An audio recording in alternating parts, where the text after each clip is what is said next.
2013, how were you feeling about your relationship with Mr. Depp? May we have the exhibit taken away from? Sure. Thank you.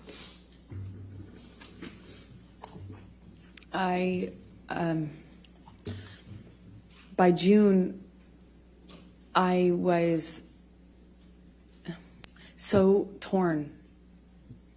I was so in love with this person because when it was good, it was so good. You've never felt love like that. At least that's how it felt. So much. I felt like he recognized me and I recognized him, and there was just something there that was the love of my life.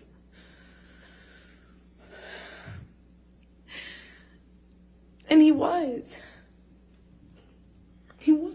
but he was also this other thing. He was also this other thing.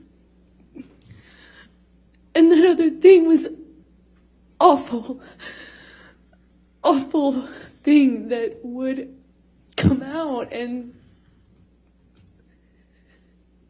take over, and it was, you couldn't see the Jonny I loved underneath it. It was this other thing. And no one told him, no one was honest with him, no one, he'd pass out in his own vomit, he'd lose control of his body, he'd lose control, and everyone would clean up after him. I cleaned up after him. I mean, this man lost control of his bowels, and I cleaned up after him.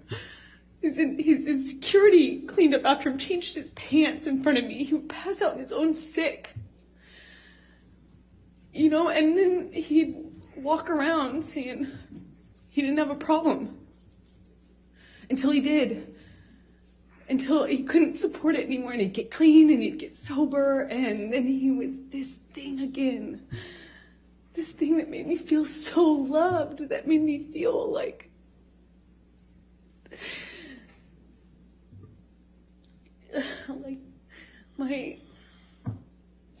my soulmate. As cheesy as that sounds, I just felt like he knew me. And I recognized something in him, either some part of my makeup and my background or something, that I just got it. And I loved him and understood him. It just got so scary, the other part of him. And in June, I wanted to leave him. I didn't want to leave him. I wanted to leave him. I wanted him to get better. And he expressed to me so many times when he was in that period of getting clean and sober, he would tell me, "You saved my life. Baby girl, you saved my life." Everyone else was saying that to me, and I believed it. If everyone else was saying it, he was saying it. I thought, just like his other friends who had gotten clean and sober and stayed that way, his older friends, these rock stars that he hung out with that had gotten clean and sober and they had 20, 30 years, something, I thought, and Jonny told me he would be that person, that he was going to be that person, and I believed it.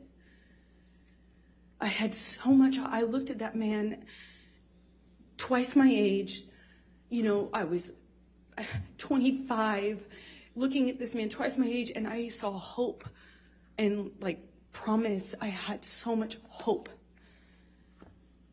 The whole thing, kids and growing old together, sort of hope. If it was just for this one thing that he could do, which would save his life, which would be to get clean and sober. And I believed it. And I wrote this letter to myself, among many letters to myself. Objection, hearsay. All she did was refer to that she wrote it. She isn't saying what she said. I'll rule for that. Thank you. Okay. I wrote that letter because I thought it would be ready.